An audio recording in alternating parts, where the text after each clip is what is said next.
Assalamualaikum warahmatullahi wabarakatuh teman-teman. Ketemu lagi di channel Ainingsih Official. Di video kali ini kita akan membahas tentang bagaimana tata cara mencoblos pada pemilu tahun 2024 mendatang, terutama buat teman-teman yang baru mencoblos pertama sekali. Tentunya masih ada rasa was-was, canggung bagaimana harus memilih dan tata cara memilih ataupun mencoblos yang benar. Tapi sebelumnya teman-teman, sebelum lanjut ke video ini, jangan lupa juga untuk di like, comment, share, and subscribe. Ada beberapa kriteria yang disebut sebagai pemilih pemilu, tepatnya pada tahun 2024 pada tanggal 14 Februari. Pemilih adalah warga negara Indonesia yang sudah berumur genap 17 tahun, sudah kawin atau sudah pernah kawin. Selain itu, teman-teman, pemilih juga harus memiliki KTP atau kartu tanda penduduk elektronik.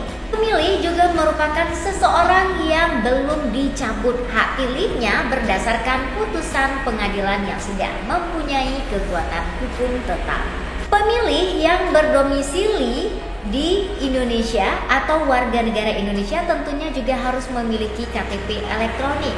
Sedangkan warga negara Indonesia yang berdomisili di luar negeri pada saat memilih juga harus menggunakan KTP elektronik, paspor, dan atau surat perjalanan laksana paspor. Dan dalam hal pemilih belum memiliki kartu tanda penduduk elektronik, cukup dapat menggunakan KK atau kartu keluarga.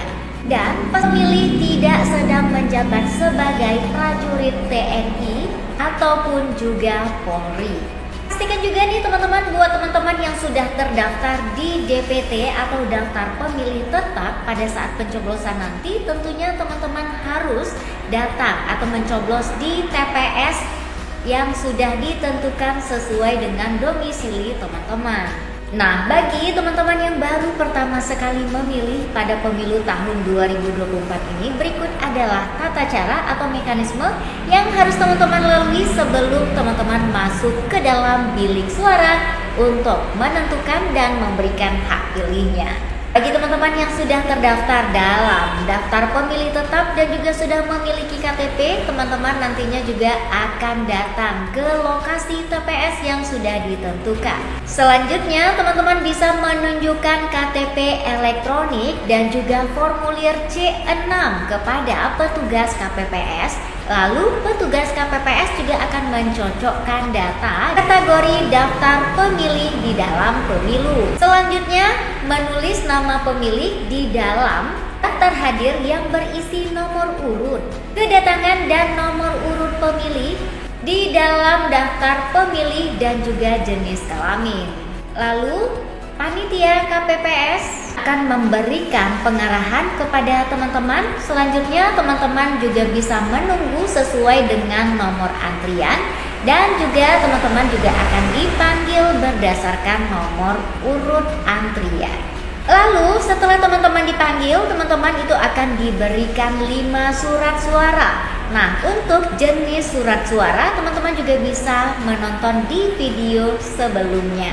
Pastikan juga surat suara yang teman-teman terima itu sudah ditanda tangan oleh ketua KPPS. Selanjutnya tentunya teman-teman akan masuk ke dalam bilik suara dengan membawa 5 kertas suara yang sudah dibagikan tadi.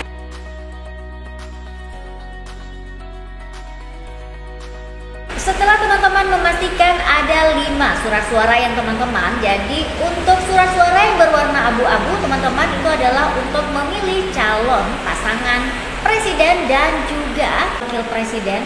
Untuk surat suara yang berwarna kuning teman-teman akan memilih calon anggota Dewan Perwakilan Rakyat Republik Indonesia. Sedangkan surat suara yang berwarna merah teman-teman akan memilih calon anggota Dewan Perwakilan Daerah. Dan untuk surat suara yang berwarna biru, teman-teman akan memilih calon anggota Dewan Perwakilan Rakyat Daerah tingkat provinsi.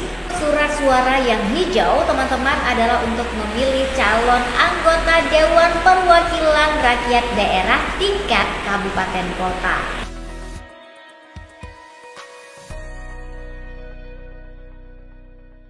Jadi pastikan 5 surat suara itu benar-benar teman-teman pergunakan untuk memilih dan mencoblos dengan mekanisme dan tata cara yang benar. Karena jika teman-teman salah dalam mencoblos, itu akan mengakibatkan suara teman-teman menjadi tidak sah. Dan pada saat teman-teman berada di dalam bilik suara yang hanya sendirian, teman-teman jangan bingung dan juga jangan panik.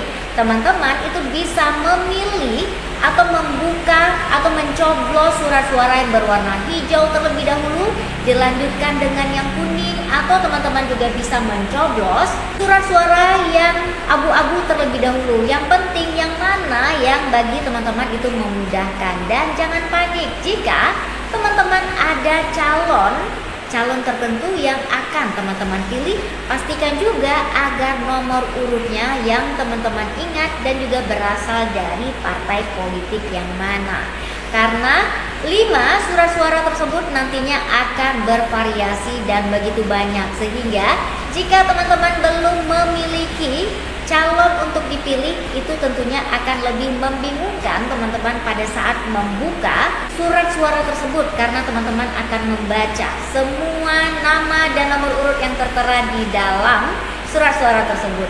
Jadi sebaiknya teman-teman yang sudah memiliki hak pilih, pastikan untuk mengenali terlebih dahulu sosok dan tokoh yang akan teman-teman pilih.